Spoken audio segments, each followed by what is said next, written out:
Assalamualaikum warahmatullahi wabarakatuh. Ya, ketemu lagi sahabatku Jakarta Flasher ya. Alhamdulillah ini dapat kasus Samsung A50 ya. A50, A50s sama saja ya, hampir mirip. Dan kaca yang digunakan pun, kaca glassnya yang dipakai pun sama ya. Dan ini kondisinya touchscreennya normal, gambarnya masih bening ya. Dan kondisi fingerprintnya juga masih lancar. Dan ini kaca glassnya retak ya, dan ini akan saya ganti dengan kaca glass yang baru, kaca Gorilla Glassnya yang baru.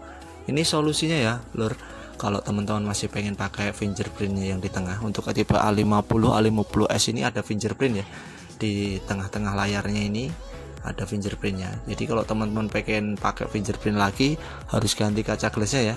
Kalau diganti kaca glassnya, otomatis fingerprintnya masih bisa dipakai lagi ya. Kalau ganti LCD KW nya pasti tidak bisa dipakai ya fingerprintnya ya. Kalau pengen bisa dipakai lagi harus ganti kacanya, kalau nggak ganti full set yang original ya. Sedangkan yang original harganya aduh bikin otak pusing ya. Langsung saja ya lur, ini akan saya bongkar terlebih dahulu. Tadi tutup backdoornya udah saya buka, saya panaskan di atas alat ventilator sekitar 2 menit. Tinggal saya congkel doang ya, langsung buka dengan sendirinya ya, karena pemanasannya cukup lumayan dahsyat panasnya. Jadi tutup belakangnya tinggal saya tarik pakai kuku, udah bisa kebuka ya. Dan langsung saja ini saya bongkar bautnya, terus kita buka SIM tray-nya ya. Ya seperti ini, terus kita lanjut ke backdoornya, kita buka ya. Jadi ini adalah salah satu solusi kalau teman-teman pengen pakai fingerprint lagi ya. Kalau diganti LCD yang KW udah pasti fingerprintnya tidak bisa dipakai ya, itu udah pasti. Kalau teman-teman ganti glassnya seperti saya ini, insya Allah fingerprintnya masih seperti original dan LCD-nya pun masih original ya. Bakal sensitifnya masih sama, semuanya masih original lagi ya. Ini udah saya buka backdoornya, terus kita buka semua ya. Fleksibelnya kita buka, kabel antenanya kita buka ya semuanya. Mesin yang di bagian atas kita buka dulu, terus fleksibel boardnya kita ambilin semua ya, biar prosesnya lebih enak aja ya, biar tidak semerawut ya. Kalau masih ada mesinnya kadang nggak enak ya, kita ambil aja semua mesinnya. Terus bagian papan cas bagian bawah bisa diambil, bisa tidak ya, terserah teman-teman. Kalau mau dibuka sekalian juga nggak apa-apa. Ini fleksibel LCD nya saya buka dulu dari lemnya, biar ntar proses pengangkatannya lebih enak. Dan jangan lupa panaskan dulu ya sebelum kita lakukan pencarian jalan menggunakan seng tipis ini ya. Tadi saya panaskan sekitar 5 menit ya, biar lama, biar prosesnya lebih gampang ya. Terus kita masukkan seng tipis ini perlahan ya. Ini tujuannya untuk mencari jalan dulu ya. Ini untuk mencari jalan biar mika saya bisa masuk ya. Kalau masih ragu, mikanya belum masuk, bisa kita panaskan lagi ya. Kalau mikanya belum bisa masuk, kita panaskan lagi. Terus mikanya kita masukkan seperti ini ya. Ini udah bisa masuk di bagian sisi salah satu LCD nya. Terus untuk mempermudah mikanya berjalan di tengah-tengah LCD nya ini, teman-teman bisa kasih minyak kayu putih ya, bisa minyak kayu putih, bisa dikasih thinner juga bisa ya. Dan untuk memperlakukannya pelan-pelan ya, karena ini AMOLED ya, AMOLED ini si LCD nya sangat tipis ya, jadi untuk prosesnya pelan-pelan. Dan ketika mikanya udah bisa masuk di semua bagian seperti ini ya, dan kita kasih minyak kayu putih lagi, terus kita jalankan mikanya perlahan ya, seperti ini. Kita tarik ke bawah perlahan-perlahan seperti ini ya, karena ini bagian tengahnya retaknya parah, jadi pelan-pelan aja ya, pelan-pelan saja. Dan kalau LCD nya udah tidak panas, kita panaskan lagi di alat separator, seperti itu seterusnya ya. Kalau udah tidak panas, kita panaskan lagi di aspirator, baru kita panaskan lagi, terus kita geser-geser lagi mikanya ya. Kita geser perlahan lagi ke bawah dikit demi dikit, karena untuk tipe LCD AMOLED ini di bagian tengah ada lemnya ya, jadi makanya susah di bagian tengah ini karena ada lemnya ya. Dan ketika mencapai di bagian titik fleksibelnya ya, fleksibel LCD-nya, hati-hati ya, jangan terlalu cepat narik mikanya, takutnya fleksibel LCD-nya robek. Perlahan aja dari samping, terus samping satunya ya, pelan-pelan saja.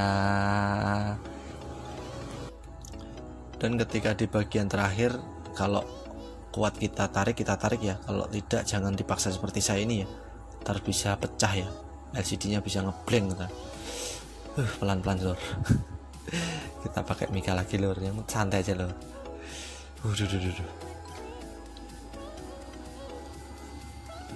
Sambil kita tarik-tarik lemnya ya, pakai apa aja yang penting bisa buat menarik. Pelan, yang penting terlepas ya lor. Dan akhirnya terlepas ya lor. Perjuangannya melepasnya cukup menegangkan ya lor.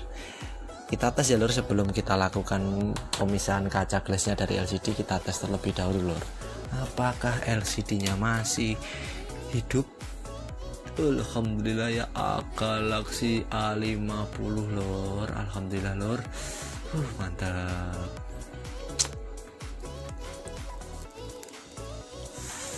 Kita tes lagi ya lor, apakah touchscreen-nya masih berjalan dengan semestinya. Mantap. Jos ini ya.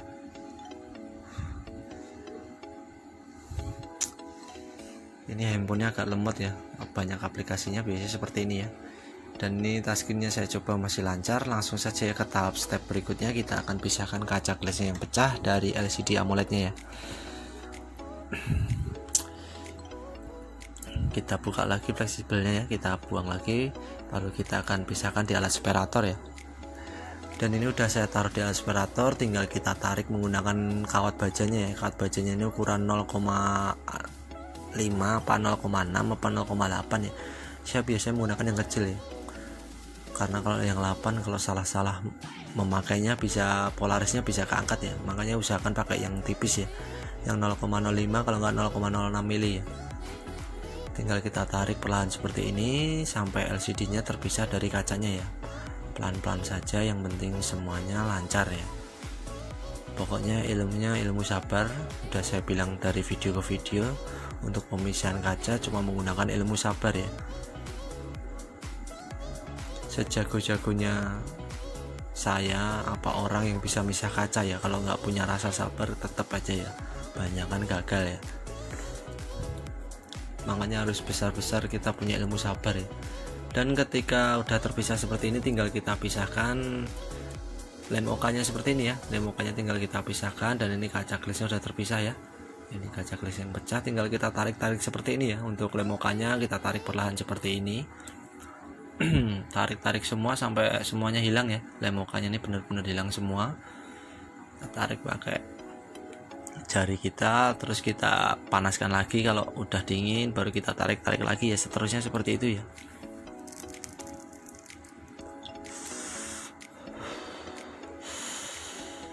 Kemesraan ini janganlah cepat berlalu. Kemesraan ini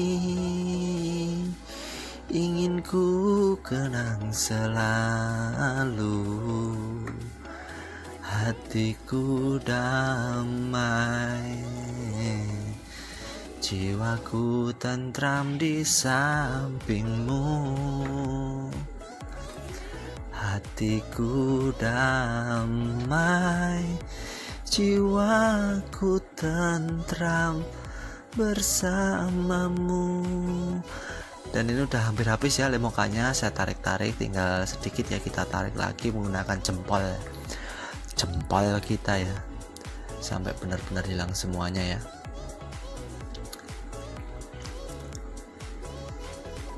Sabar ya, narik-nariknya jangan buru-buru juga ya. Ini kalau nggak sabar ya pecah ini LCD-nya kalau asal-asal narik lem OK-nya ini. Dan alhamdulillah udah tertarik semua, tinggal kita bersihkan ya lur. Kita bersihkan menggunakan thinner bisa, menggunakan bensin bisa, pertalite bisa, pertamax pun bisa ya. Sampai benar-benar bersih ya, kita bersihkan semuanya sampai LCD-nya Samsung Galaxy A50-nya ini benar-benar kinclong. kita bersihkan semua ya, sabar aja. Proses pembersihannya juga cukup lumayan ya. Ini saya menggunakan ini ya, karter ya, karena ada lem muka yang terlalu keras, jadi saya menggunakan bantuan karter, tapi pelan-pelan ya. Kalau salah pakai karternya juga bisa rusak ya LCD-nya ya. Semuanya serba pelan-pelan. Dan ini kaca glassnya udah saya siapkan, kaca glassnya A50 atau A50 ini sama yang dipakai ya.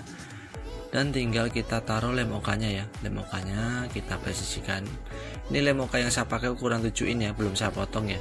Biasanya udah saya potong duluan, ini sengaja nggak saya potong. Kadang-kadang teman-teman bertanya ya, lem mukanya kok bisa pas karena emang udah saya potong ya. Dan ini saya praktekkan belum saya potong ya, ini masih full 7 in ya. Lem mukanya yang saya pakai ini ukurannya 7 in, dan di bagian bawah saya kasih lakban untuk mempresisikannya. Dan tinggal kita roll seperti ini ya. Setelah kita roll, kita buka plastik lakbannya bagian bawah untuk mempresisikannya, dan plastiknya kita buka aja sekalian yang bagian depan ini ya, seperti ini ya. Dan tinggal kita potong ya, sisa lem mukanya seperti ini ya, kita potong seperti ini. Kalau dipotong langsung di kacanya seperti saya ini juga bisa, kalau enggak kita potong dulu juga bisa, terserah teman-teman ya enaknya yang mana ya.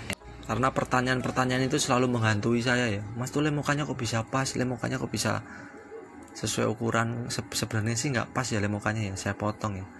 Saya punya lem muka ukuran pas itu cuma Oppo A3s ya, itu udah ukuran bener-bener Oppo A3s sama Realme 2 ya. Jadi untuk selebihnya itu saya nggak ada ukuran pas, saya pakainya yang universal dan saya potong seperti tadi ya. Dan ini untuk proses penyatuannya, kita bersihkan dulu LCD-nya dari debu-debu dan sisa lem mukanya kalau masih ada ya. Usahakan debunya benar-benar hilang, baru kita satukan ya antara glass yang baru dengan LCD-nya ya. Dan ini untuk proses penyatuannya, kita buka dulu lem mukanya di bagian sisi satunya ya. Terus kita presisikan ya, ukurannya kita presisikan, jangan sampai melenceng. Terus kita tekan salah satu di bagian bawahnya ya, mana aja ya, tekan aja salah satu, yang penting ada yang menempel di bagian bawah. Terus bagian atas kita tarik ya, kita tarik sedikit seperti ini. Nah seperti ini ya. Ibarat kata teman-teman nggak bisa ngasih rongga di bagian atas, kadang-kadang kan ada rongga, kadang-kadang kelepasan seperti ini ya. Saya kelepasan nggak bisa ngasih rongga ini ya, jadi harus pelan-pelan ya, pelan-pelan kita urutnya, santai aja ya, pelan-pelan seperti ini. Yang penting merata, kita satukannya menggunakan jari jempol kita nih ya, kita presisikan. Lem mukanya sama LCD dan glassnya secara perlahan seperti ini ya, kita urut-urut ya, kita urut-urut perlahan dari kanan ke kiri ya, sampai semuanya benar-benar menyatu secara maksimal ya. Pokoknya proses demi step by stepnya teman-teman harus jeli ya, jeli mempraktekannya, sabar mempraktekannya, jangan sampai